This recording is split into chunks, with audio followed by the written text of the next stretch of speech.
કર્તવ્ય વિકસિત ભારત માટે વિકસિત ગુજરાતના આપણા પ્રયાસોને બળ આપશે।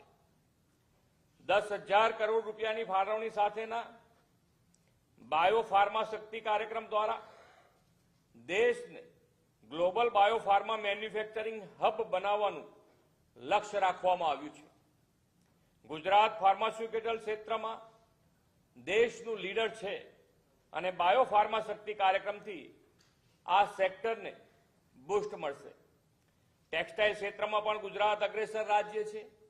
આ બજેટમાં ટેક્સટાઇલ સેક્ટરને વધુ ઉત્તેજન આપવા જાહેર કરવામાં આવેલી 6 જેટલી યોજનાઓનો લાભ ટેક્સટાઇલ ક્ષેત્રને વેગ આપશે।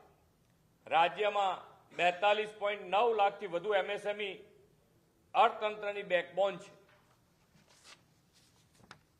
કેન્દ્ર સરકારના આ વર્ષના બજેટમાં ચેમ્પિયન એમએસએમઈના નિર્માણ માટે 10,000 કરોડના એસએમઈ ફંડની જાહેરાત કરી છે। તેનાથી એમએસએમઈ સેક્ટરને સીધો લાભ મળશે અને લિક્વિડિટી વધશે। ધોલેરાને ડિફેન્સ મેન્યુફેક્ચરિંગ અને એરોસ્પેસ સેક્ટરમાં હબ બનાવવા માટે પણ રાજ્ય સરકાર પ્રયાસરત છે। ડિફેન્સ ક્ષેત્રે આ બજેટમાં કરવામાં આવેલી 7.8 લાખ કરોડની માતબર ફાળવણી અનેક નવી તકોનું સર્જન કરશે। ગુજરાત 4 સેમિકન્ડક્ટર પ્લાન્ટ સાથે દેશનું સેમિકન્ડક્ટર હબ બનવાની દિશામાં આગળ વધી રહ્યું છે। આ બજેટમાં જાહેર થયેલ ઇન્ડિયા સેમિકન્ડક્ટર મિશન 2.0 નો લાભ રાજ્યના આ સેક્ટરને મળશે। આઈએસએમઈ 2.0 ના પરિણામે ધોલેરા અને સાણંદમાં આવનાર દિવસોમાં હાઈટેક ઇકોસિસ્ટમ વધુ મજબૂત બનશે। પીએમ ગતિશક્તિથી ડીએમઆઈસી ફ્રેટ રૂટમાં નેટવર્કથી લોજિસ્ટિક સપોર્ટ સુદૃઢ થયો છે। પૂર્વના દાનકોનીથી આપણા ટેક્સટાઇલ સિટી સુરત સુધીના નવા ડેડિકેટ ફ્રેટ કોરિડોરથી રાજ્યના વ્યાપાર ઉદ્યોગ અને ઉત્પાદન ક્ષેત્ર માટે ઝડપી લોજિસ્ટિક સેવાઓ મળતી થશે। આ બજેટમાં ઇન્ફ્રાસ્ટ્રક્ચર અને રેલવેના વિકાસ ઉપર પણ ખાસ ભાર મૂકવામાં આવ્યો છે। રેલવે બજેટમાં ગુજરાતને 17,366 કરોડની માતબર ફાળવણી કરવામાં આવી છે અને અત્યારે પણ રેલવેના 1,28,748 કરોડના પ્રોજેક્ટો અત્યારે હાલ કાર્યરત છે। રાજ્યના શહેરો વડાપ્રધાનશ્રીના માર્ગદર્શનમાં ગ્રોથ હબ બન્યા છે। આ બજેટમાં 5 લાખથી વધુ વસ્તીવાળા ટીયર 2 અને ટીયર 3 શહેરોને સિટી ઇકોનોમિક રિજિયન તરીકે વિકસાવવાની જાહેરાત કરવામાં આવી છે। આના પરિણામે આપણા મોટા શહેરની સાથે નાના શહેરોનો વિકાસ પણ વેગવંતો બનશે।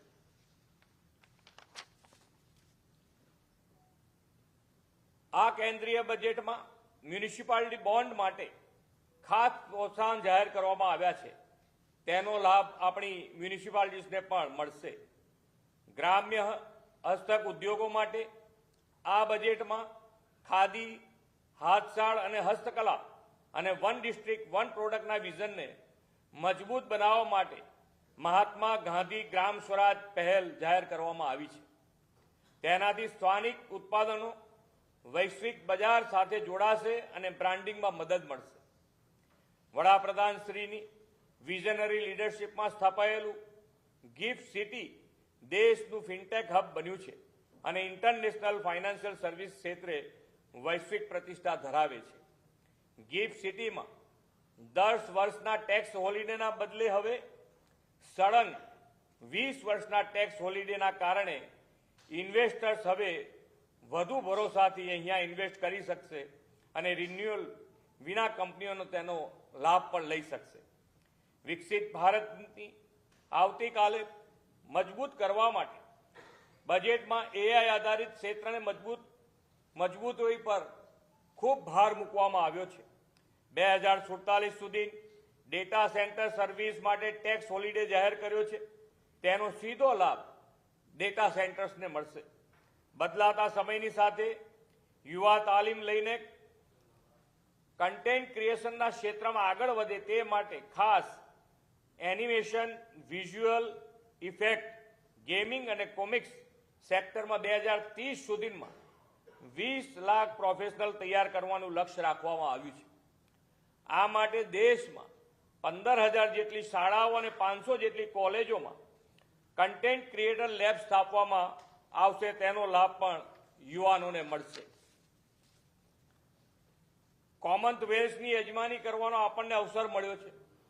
આ બજેટમાં જાહેર કરવામાં આવેલ ખેલો ઇન્ડિયા મિશનથી સ્પોર્ટ્સ સેક્ટરને વેગ મળશે.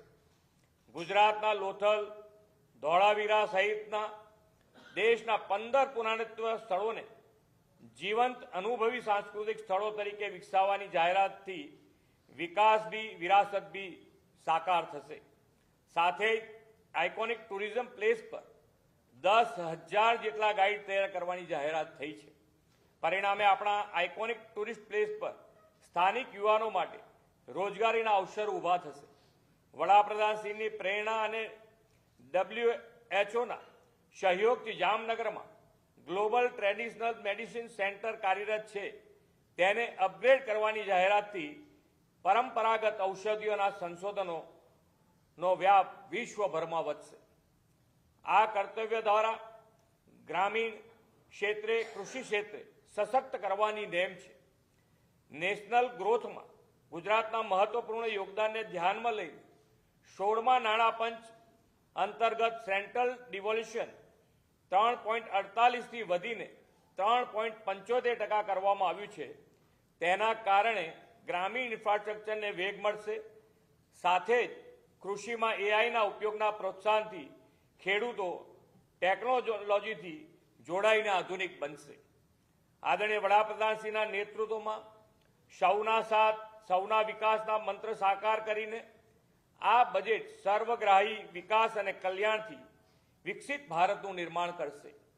આ વિકાસલક્ષી બજેટના લાભ મેળવીને ડબલ એન્જિન સરકારની ડબલ સ્પીડથી વિકસિત ભારત માટે ગુજરાત લીડ લેશે. Thank you.